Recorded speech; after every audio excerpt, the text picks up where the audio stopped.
नमस्कार, प्रादेशिक समाचारों में आपका स्वागत है। मैं हूं आपके साथ निशा। इस बुलेटिन में आपको छोटी बड़ी तमाम खबरों से रूबरू कराएंगे, लेकिन सबसे पहले आइए एक नजर डालते हैं हेडलाइंस पर।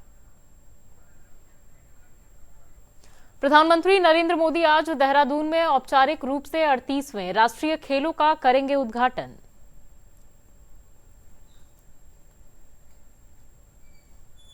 केंद्रीय सूचना एवं प्रसारण मंत्री अश्विनी वैष्णव ने वेब्स बाजार का किया अनावरण। कहा, हमारे क्रिएटर्स को वेब्स दुनिया भर में दिलाएगा पहचान। पर्यावरण संरक्षण के प्रति आमजन को जागरूक करने के उद्देश्य से नई दिल्ली में प्रकृति संवाद का किया गया आयोजन।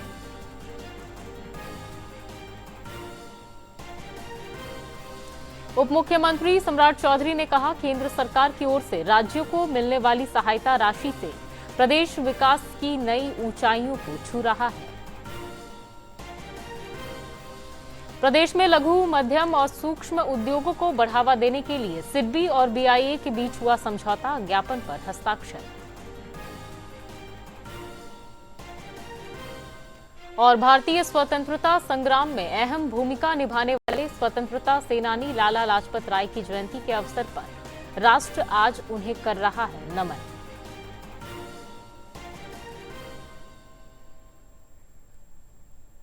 और बुलेटिन की शुरुआत बड़ी खबर के साथ। प्रधानमंत्री नरेंद्र मोदी आज देहरादून में औपचारिक रूप से 38वें राष्ट्रीय खेलों का उद्घाटन करेंगे। इस वर्ष के राष्ट्रीय खेलों का थीम ग्रीन गेम्स है, जिसका उद्देश्य पर्यावरण संरक्षण पर जोर देना है। इस आयोजन में 10,000 से अधिक खिलाड़ी 35 खेल प्रतिस्पर्धाओं में भाग लेंगे। योग और मल्लखंब खेलों को पहली बार शामिल किया गया है। देखिए रिपोर्ट।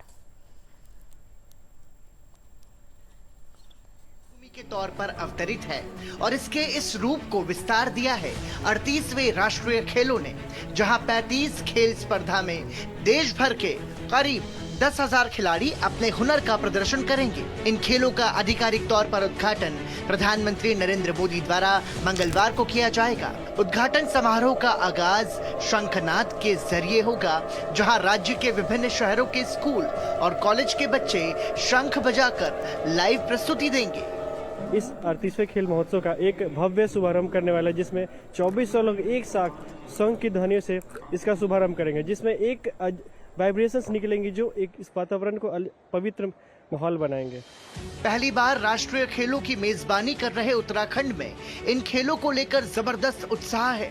इन खेलों की टैगलाइन संकल्प से शिखर तक है। देहरादून मुख्य आयोजन स्थल होगा। 14 फरवरी तक चलने वाले खेलों के अन्य आयोजन स्थल हरिद्वार, नैनीताल, हल्द्वानी, रुद्रपुर, पिथौरागढ़, अल्मोड़ा और टिहरी है।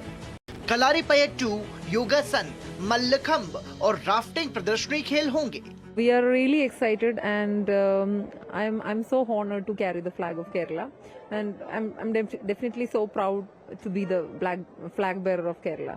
And about the national games, we are really excited. It's a beautiful opportunity to play for our state team, no? So we are super excited. यहाँ पे काफी कुछ अंतर्राष्ट्रीय खिलाड़ी आए हैं और बहुत ही उनके सामने खेलने का बहुत ही अच्छा अवसर मिला हमको खेलने का। तो हम बहुत ही खुश नसीब है कि उनके सामने खेलने का मौका मिलेगा और उत्तराखंड जैसे एकदम जोशीले स्टेट के अंदर बहुत ही मजा आएगा यहाँ पे खेलने में। 38वें राष्ट्रीय खेलों में सभी स्पर्धाएं उत्तराखंड में होंगी। ये आयोजन उत्तराखंड के लिए गौरवपूर्ण क्षण है, जो राज्य को राष्ट्रीय और अंतर्राष्ट्रीय स्तर पर पहचान दिलाएगा। उत्तराखंड में नेशनल गेम्स का आयोजन राज्य की खेल संस्कृति को प्रोत्साहित करेगा और भविष्य में ऐसे बड़े आयोजनों की मेजबानी का मार्ग भी प्रशस्त।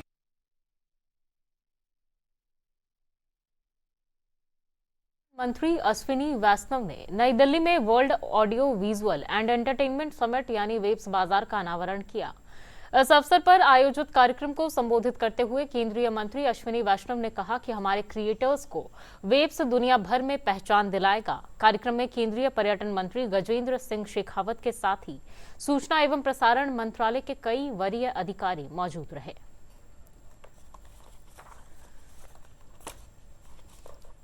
क्लियर एक हमारे सामने लक्ष्य रखा था, जैसे वर्ल्ड इकोनॉमी में डावोस होता है इकोनॉमिक मैटर्स के लिए, वैसे ही क्रिएटिविटी के लिए वेव्स उसी स्तर का होना चाहिए।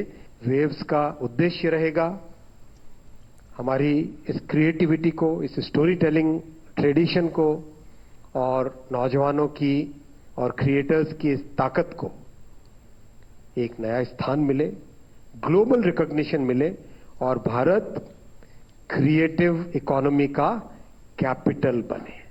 अब जो वेव्स जल्दी ही अनाउंस होगा वो दुनिया का पहला कन्वर्ज्ड ऑडियो, वीडियो और एंटरटेनमेंट का दुनिया का पहला समिट होगा। पर्यावरण संरक्षण के प्रति आमजन को जागरूक करने के उद्देश्य से नई दिल्ली में प्रकृति संवाद का आयोजन किया गया। कार्यक्रम में राज्यसभा के उपसभापति हरिवंश, इसरो के पूर्व अध्यक्ष डॉक्टर एस सोमनाथ के साथ ही बड़ी संख्या में पर्यावरण संरक्षक, समाजसेवी, वरिष्ठ पत्रकार सहित कई विशिष्ट लोगों ने हिस्सा लिया। डॉक्टर एस सोमनाथ ने कार्यक्रम को संबोधित करते हुए कहा कि प्रकृति को मानव के रहने लायक बनाए रखना हम सभी लोगों की अहम जिम्मेदारी है। में प्रकृति और पर्यावरण संरक्षण को समर्पित कार्यक्रम प्रकृति संवाद का आयोजन किया गया। इस मौके पर प्रकृति प्रेमी, पर्यावरण संरक्षक, सामाजिक कार्यकर्ता, वरिष्ठ पत्रकार, लेखक, साहित्यकार सहित विशिष्ट जनों ने एक साथ मिलकर आने वाले कल के लिए पर्यावरण संरक्षण के मुद्दे पर विचार मंथन किया। कार्यक्रम में राज्यसभा के उपसभापति डॉक्टर हरिवंश भी बतौर अतिथि उपस्थित रहे। कार्यक्रम को संबोधित करते हुए वरिष्ठ वैज्ञानिक एस सोमनाथ ने प्रकृति के प्रति संवेदनशील रहने की सलाह दी। If you really look at me and your Jim, the similarity is almost 100%. There is a little bit of difference that makes us the personalities differ. But you look at a plant or an animal or a lion or an elephant or a cobra, the similarity of the genome is so much between me and the cobra. So the animal is my brother really. The plant is my brother really. We breathe the same air. We exhale the same carbon dioxide. That carbon dioxide is absorbed by the tree and that gives back the oxygen to us, and we live in a cycle which is something so connected. उप मुख्यमंत्री सम्राट चौधरी ने कहा है कि केंद्र सरकार की ओर से राज्य को मिलने वाली सहायता राशि से बिहार विकास की नई ऊंचाइयों को छू रहा है। पटना में आयोजित एक कार्यक्रम में उन्होंने कहा कि पहले जहां प्रदेश को केंद्र की ओर से 2700 करोड़ रुपए मिलता था, वहीं अब यह आंकड़ा बढ़कर 5000 करोड़ रुपए हो गया है। ये विशेष सहायता के तौर पर, और ये बढ़ता ही जा रहा है। पहले हमें 5000 करोड़ रुपया मिला था, फिर और 7000 2500 करोड़ रुपया, 2700 करोड़ रुपया मिला, फिर अभी और 2700 करोड़ रुपया देने का निर्णय भारत सरकार ने लिया। मैं धन्यवाद देना चाहता हूँ देश के यशस्वी प्रधानमंत्री जी को। लगातार बिहार के विकास के लिए बिहार को सहयोग करने का काम देश के प्रधानमंत्री जी कर रहे हैं।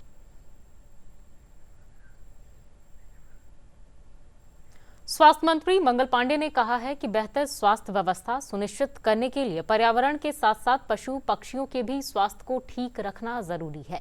राज्य स्वास्थ्य समिति की ओर से आयोजित एक कार्यक्रम के बाद संवाददाताओं से बातचीत करते हुए उन्होंने कहा कि प्रदेश में बेहतर स्वास्थ्य व्यवस्था सुनिश्चित करने के लिए सभी विभाग संकल्पित हैं और सभी मिलजुल कर इस दिशा में काम कर रहे हैं।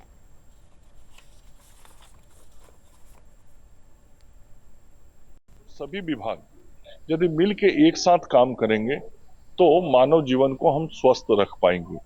और निश्चित रूप से धरती पे यदि व्यक्ति या मानव है तो उसका स्वास्थ्य बेहतर रहे, इसके लिए जरूरी है कि पशु पक्षियों का भी स्वास्थ्य बेहतर रहना चाहिए, जलवायु भी, पर्यावरण भी ठीक होना चाहिए। सभी के एक दूसरे से संबंध है।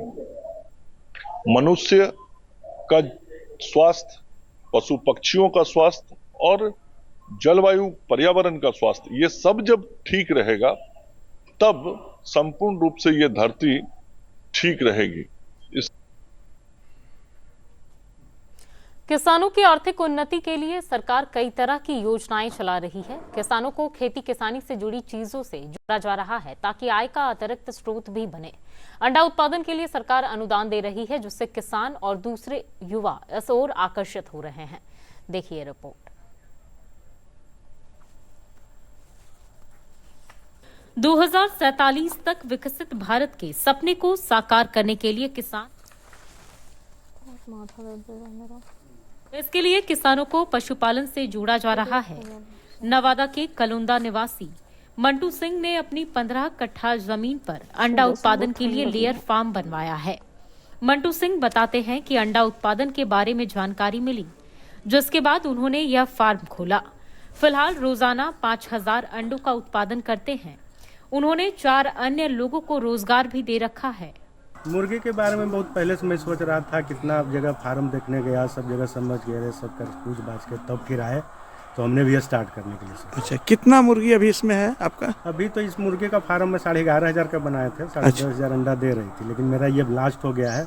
क्योंकि अंडा का ये 90 वीक से ऊपर हो गया, 95 वीक। अच्छा, सिर्फ मंटू सिंह ही नहीं, बल्कि नवादा के ही कादरगंज के रहने वाले सुरेश यादव भी 2 लेयर फार्म चलाते हैं। इससे वे रोजाना 16 से 17,000 अंडे बेचते हैं। उन्होंने बताया कि लेयर फार्म में करीब 80 लाख रुपए की लागत लगी है। इसमें सामान्य वर्ग के लिए 30% अनुदान मिला है। तो अभी अंडा का रेट सबसे कम बिहार में है। बिहार का ही सबसे कम अंडा का रेट है अभी तत्काल। तो इसमें हम लोग को लॉस होते जाता है। और दूसरा है कि जो दाना हम लोग लाते हैं गोदरेज कंपनी हाजीपुर से, उसमें हम लोग को सरकार के द्वारा कुछ सब्सिडी मिलना चाहिए। घर में रोजगार मिल गया। हाँ, घर में रोजगार है गाँव का। कितना मिलता है?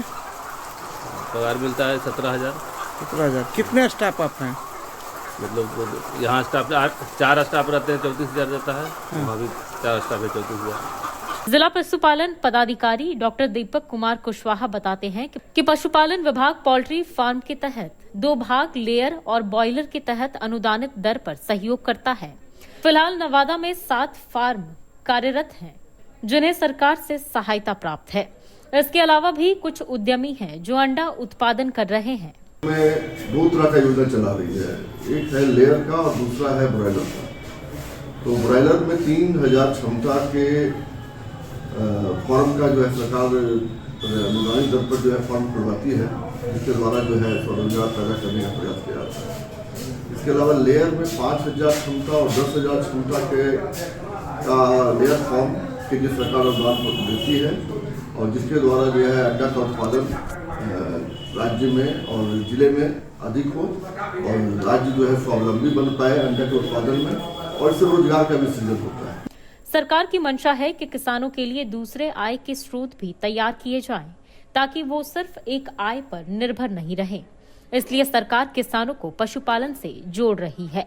दूरदर्शन समाचार के लिए नवादा से श्याम सुंदर की रिपोर्ट।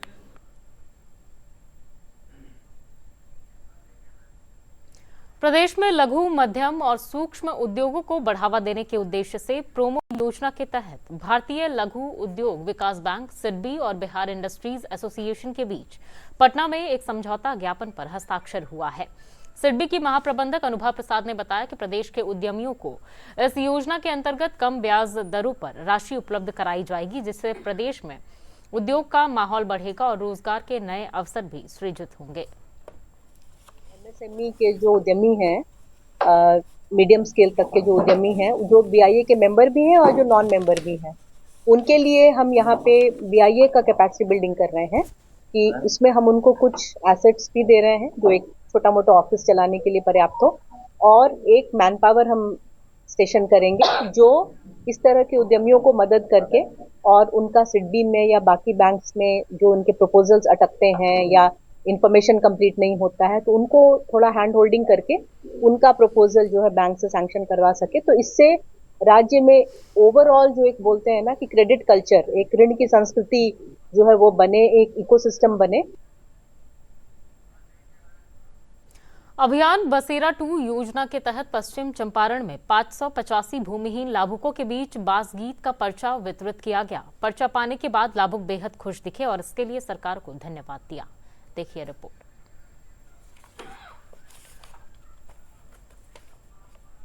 पश्चिम चंपारण के बेतिया सभागार परिसर में बिहार सरकार के अनुसूचित जाति जनजाति कल्याण मंत्री जनक राम की अध्यक्षता में अभियान बसेरा 2 की शुरुआत हो गई है, जिसमें जनकराम के अलावा पशुपालन मंत्री रेणु देवी और राजद एमएलसी सौरभ शाह समेत कई अधिकारी और जनप्रतिनिधि भी शामिल हुए।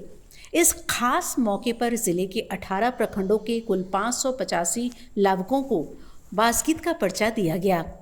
अपने संबोधन में जनकराम ने कहा कि बिहार और केंद्र की सरकार सभी तबके को ध्यान में रखते हुए काम कर रही है। तो इसका भरपूर हम सबको लाभ लेने की आवश्यकता है। सरकार, राज्य के मुखिया, कोई भी पक्ष हो विपक्ष हो, यहाँ राजनीति नहीं है। अच्छे काम को अच्छे कहना चाहिए, प्रशंसा करनी चाहिए। ये सरकार अच्छे काम कर रही है, आपके लिए काम कर रही है। हमारे प्रशासनिक अधिकारी भी अच्छे काम में लगे हुए हैं, मैं उनको भी धन्यवाद देना चाहता हूं। और मुझे लगता है कि जो भी अंचलाधिकारी अगर अच्छे कर रहे हैं तो उनसे हमारा अन्य अगल बगल के अंचलाधिकारी को सीखना चाहिए। वहीं मंत्री रेणु देवी ने कहा कि आज डबल इंजन की सरकार में तेजी से बिहार का विकास हो रहा है। भूमिहीनों को फिर से बसाने का काम किया जा रहा है। वादा करते हैं वो हम पूरा करते हैं, और जो भाई बहनों को अगर मकान नहीं है उनके लिए हम लोगों ने कहा था कि बांस जरूर बांटेंगे, और निश्चित रूप से आपको एक घर की छत जो है, जो माननीय प्रधानमंत्री जी भी कहते हैं कि कोई भी ऐसा आदमी नहीं रहेगा जो छत के नीचे ना हो। माननीय मुख्यमंत्री नीतीश कुमार जी, माननीय प्रधानमंत्री हमारे जो है नरेंद्र मोदी जी, दोनों मिलके जो अभियान चलाए हैं कि हमारे आने वाले समय में पूरे बिहार, पूरे देश में एक भी आदमी बिना छत का नहीं होगा। ज्यादातर लोगों के मन में यह सवाल आ रहा होगा कि आखिर बास्केट क्या होता है। आपको हम बता दें कि बास्केट पर्चा उन लोगों को दिया जाता है जिनकी खुद की जमीन बाढ़ या किसी आपदा में खत्म हो गई हो। वे सरकारी जमीन पर रह रहे हैं लेकिन उनके पास जमीन का कोई पेपर नहीं है। बास्केट पर्चा मिलने के बाद उस जमीन का मालिकाना हक उन्हें प्राप्त हो जाता है। वे लोग उस जमीन पर राशन कार्ड से लेकर आवास योजना, शौचालय और सरकार की तरफ से मिलने वाली बाकी सुविधाओं का लाभ उठा सकते हैं। दूरदर्शन समाचार के लिए पश्चिम चंपारण से आशीष कुमार की रिपोर्ट। भारतीय स्वतंत्रता संग्राम में अहम भूमिका निभाने वाले स्वतंत्रता सेनानी लाला लाजपत राय की जयंती के अवसर पर राष्ट्र आज उन्हें नमन कर रहा है। पंजाब केसरी के नाम से मशहूर लाला लाजपत राय ने स्वतंत्रता आंदोलन में महत्वपूर्ण भूमिका निभाई थी। देखिए रिपोर्ट।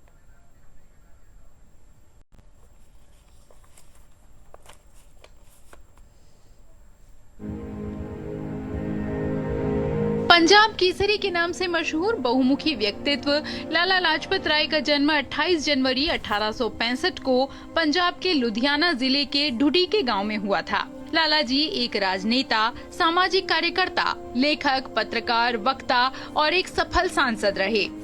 लाला लाजपत राय ने प्रारंभिक शिक्षा पहले अपने गांव और फिर लुधियाना तथा अंबाला से प्राप्त की। अपनी शुरुआती दिनों से ही वे पढ़ने लिखने के शौकीन थे। 1880 में उन्होंने लाहौर के सरकारी कॉलेज में दाखिला ले लिया और साथ ही लॉ कॉलेज में भी दाखिल हो गए। उन्होंने 1883 में मुख्तियारशिप के लिए लाइसेंस लिया और पंजाब के लुधियाना जिले के जगरांव तहसील में राजस्व न्यायालय में कानूनी अभ्यास शुरू कर दिया। बहुत ही कम समय में उन्होंने एक वकील के रूप में अपनी पहचान स्थापित कर ली।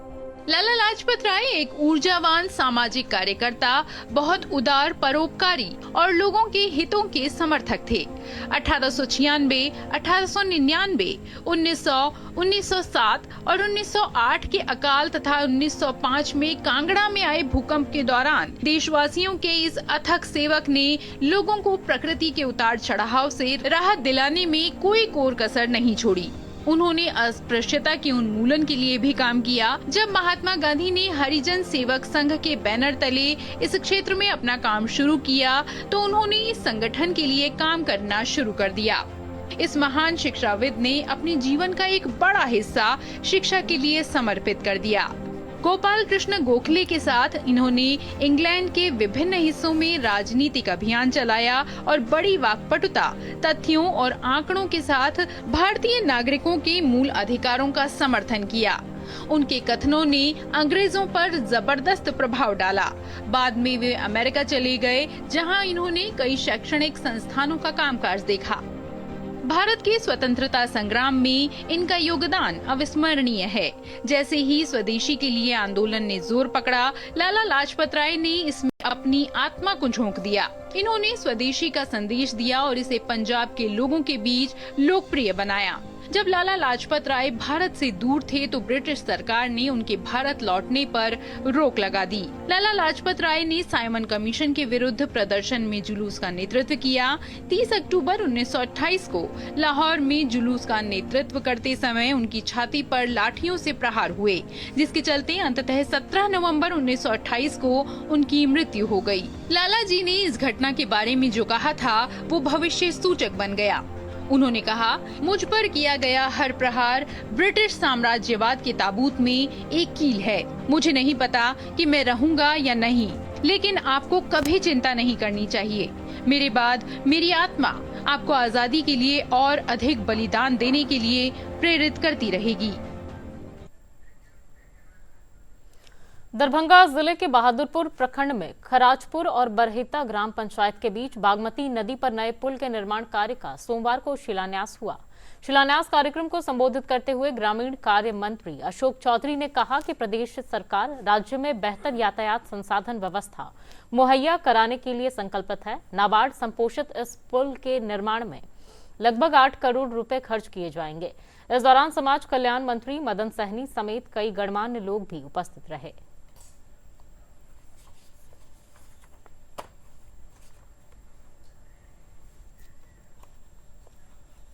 लेकिन किसी कारणवश पिछले वित्तीय वर्ष में नहीं हो पाया था। अब जो भी कारण रहा हो, राजनीतिक रहा हो या इनके उसको नहीं सुना गया हो, लेकिन जब हम आए थे तो इन्होंने माननीय मुख्यमंत्री जी से आग्रह किया था। उसके बाद हम लोगों ने नाबार्ड पोषित ये पुल का निर्माण हो रहा है और पब्लिक के इंटरेस्ट का है, इसलिए हम लोग इसका शिलान्यास करने आए हैं। मैं अपनी ओर से कह देना चाहता हूँ, आज 4 साल से हम लोगों ने प्रयास किया और 4 साल से ग्रामीण कार्य विभाग में सड़क का पुल बहुत ज्यादा इस बार नहीं बना। जब से हमारे श्री अशोक चौधरी जी मंत्री बने हैं तब से गति पकड़ा है और ये पुल भी स्वीकृत हुआ। और जो जेल कोना से अहिला बरहिता होते हुए सिलमारा होते हुए 6 किलोमीटर का जो सड़क का निर्माण लगभग पूरा हो गया है। देश का कृषि क्षेत्र तेजी से बदल रहा है। किसान आधुनिक कृषि तकनीकों को अपनाकर पैदावार बढ़ा रहे हैं। रसायनों और उर्वरकों की सीमित मात्रा का उपयोग कर किसान अधिक उपज प्राप्त कर सकते हैं। इसके लिए जरूरी है कि उन्हें फसलों में उपयोग किए जाने वाले उर्वरकों और रसायनों की सही जानकारी हो। पोटाश खेतों में उपयोग किया जाने वाला एक महत्वपूर्ण रासायनिक तत्व है, जिससे फसलों की उत्पादकता और गुणवत्ता बढ़ती है। देखिए रिपोर्ट। अच्छा उत्पादन प्राप्त करने के लिए आवश्यक है कि पौधों को सही मात्रा में उनकी आवश्यकता के अनुसार पोषक तत्वों की पूर्ति की जाए। फसल द्वारा पोषक ग्रहण किए गए तत्वों की क्षतिपूर्ति उर्वरक और खाद द्वारा न होने पर भूमि में तत्व विशेष की कमी हो जाती है और पौधा मरने लगता है। पौधों को सामान्यतः 17 प्रकार के तत्वों की आवश्यकता होती है। इनमें से कार्बन, हाइड्रोजन और ऑक्सीजन पानी और हवा से प्राप्त हो जाते हैं। शेष 14 तत्वों की पूर्ति मिट्टी, उर्वरक और खादों से होती है। विभिन्न फसलें एक उचित परंतु भिन्न भिन्न मात्रा में पोषक तत्वों को ग्रहण करती हैं। मिट्टी में किसी भी पोषक तत्व की कमी हो जाने से पौधों का सही विकास नहीं हो पाता। इसलिए खाद और उर्वरक का उपयोग इस प्रकार से संतुलित होना चाहिए कि फसल को पर्याप्त मात्रा में सभी पोषक तत्व मिल सके। पौधों की वृद्धि और विकास के लिए पोटाश आवश्यक है।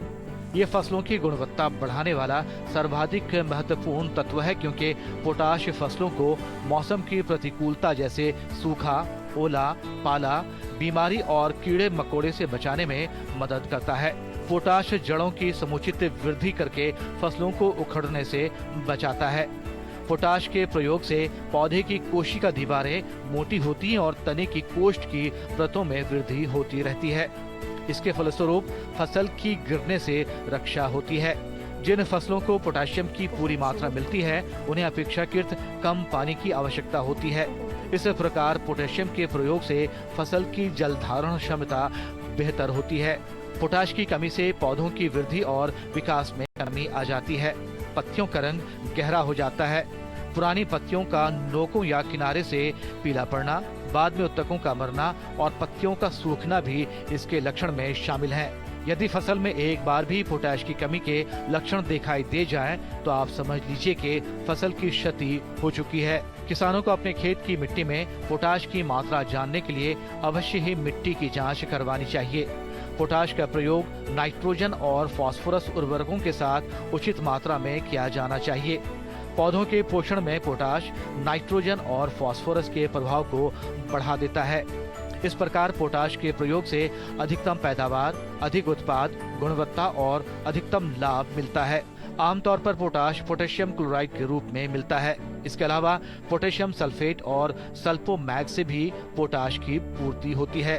पोटाश खाद का प्रयोग रोपाई और बुआई के समय करना चाहिए, परंतु हल्की और बालू मिट्टी में पोटाश का निराई और गुड़ाई के समय प्रयोग किया जा सकता है। शमीम अख्तर की रिपोर्ट, डीडी न्यूज। और अब आइए फटाफट अंदाज में देखते हैं 3 मिनट में 10 खबरें। केंद्र सरकार ने केंद्रीय कर्मचारियों के लिए नेशनल पेंशन स्कीम के तहत एक विकल्प के रूप में यूनिफाइड पेंशन स्कीम को अधिसूचित कर दिया है।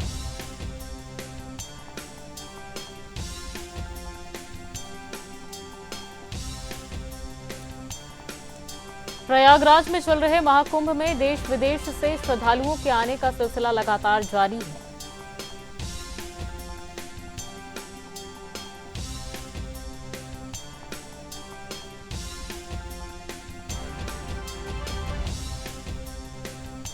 वाणिज्य और उद्योग मंत्रालय की ओर से जारी सूचना में बताया गया है कि जेम पोर्टल से खरीद 50% बढ़कर 4 लाख करोड़ के पार पहुंच गई है।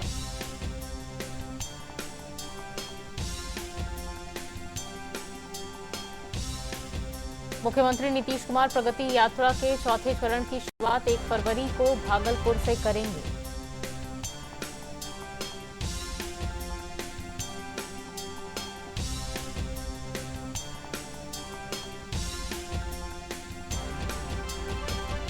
ग्रामीण विकास मंत्री श्रवण कुमार पश्चिम चंपारण के बेतिया में जननायक कर्पूरी ठाकुर की जयंती के अवसर पर आयोजित कार्यक्रम में हुए शामिल।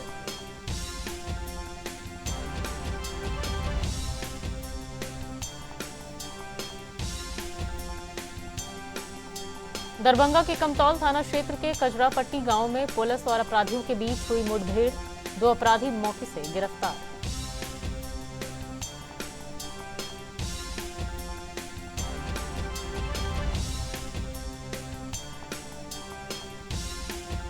बोधगया स्थित भारतीय प्रबंधन संस्थान में वार्षिक सांस्कृतिक और खेल उत्सव का हुआ आयोजन।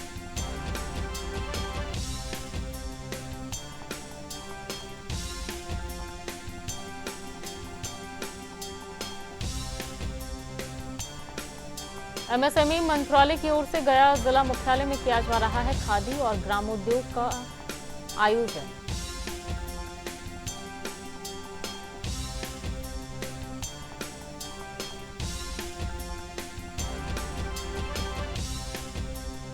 निगरानी विभाग की टीम ने सीतामढ़ी के पुपरी अंचल कार्यालय से एक राजस्व कर्मचारी को 51,000 रुपए रिश्वत लेते रंगे हाथों किया गिरफ्तार।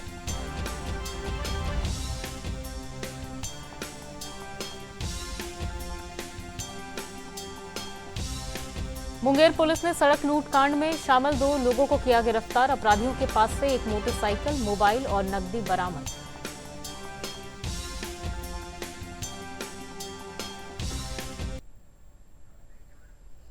और चलिए अब अंत में एक बार फिर नजर डालते हैं मुख्य समाचारों पर।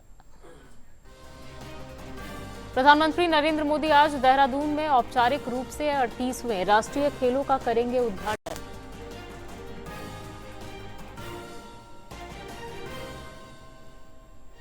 केंद्रीय सूचना एवं प्रसारण मंत्री अश्विनी वैष्णव ने वेब्स बाजार का किया अनावरण। कहा, हमारे क्रिएटर्स को वेब्स दुनिया भर में दिलाएगा पहचान।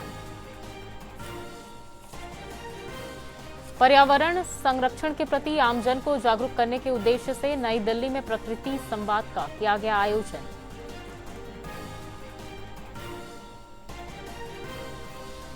उप मुख्यमंत्री सम्राट चौधरी ने कहा, केंद्र सरकार की ओर से राज्यों को मिलने वाली सहायता राशि से प्रदेश विकास की नई ऊंचाइयों को छू रहा है।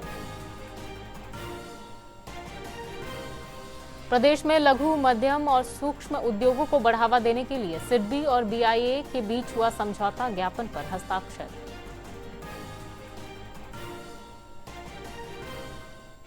और भारतीय स्वतंत्रता संग्राम में अहम भूमिका निभाने वाले स्वतंत्रता सेनानी लाला लाजपत राय की जयंती आज, राष्ट्र कर रहा है उन्हें नमन।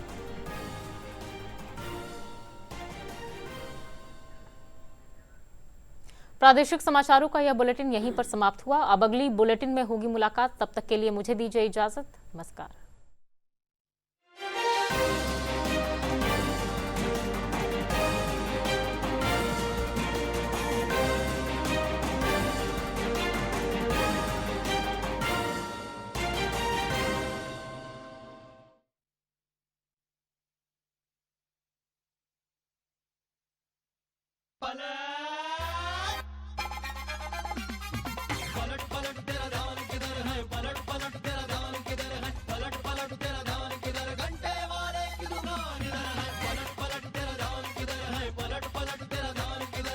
घंटेश्वर प्रसाद घंटे वाले ये ठीक है। और हम घूमे जाए ना तो हम ना उनका खातिर गाना गाए सुनाई। हाँ हाँ सुनावा। मछली जल के रानी हा, जीवन होकर पानी हा, हाथ लगाओ डर जाले, बाहर निकाला मर जाले। संगीत सीखे खातिर पहले सरगम के सीखे के पड़ेला।